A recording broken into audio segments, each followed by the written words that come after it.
korang ada simptom tak di mana motor korang dah tukar primary, tukar mangkuk kelas tapi tetap sama juga. Korang tarik kelas bising, lepas kelas pun bising. Bukan disebabkan korang punya shaft rumah bearing shaft gearbox tu rosak. Bukan.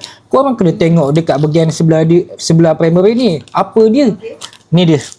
Gear balancer. Korang kena ingat. Ni gear balancer.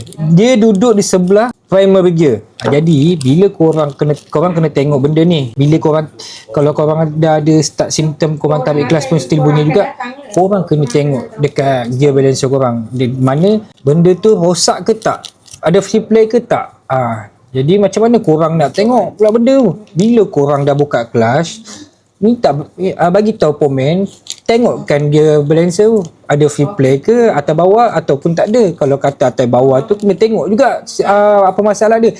Mungkin balancer korang, tetapi selalunya kalau kata bunyi selalunya bila kita tarik kelas tu selalunya senyap kan, ni tak, dia bising. Jadi korang kena tengok korang punya gear balancer ni rosak ke tak rosak. Jadi macam mana nak dapat servis kita orang? Boleh pergi website kita orang www.standardkilang. Standard saja, modi jangan datang.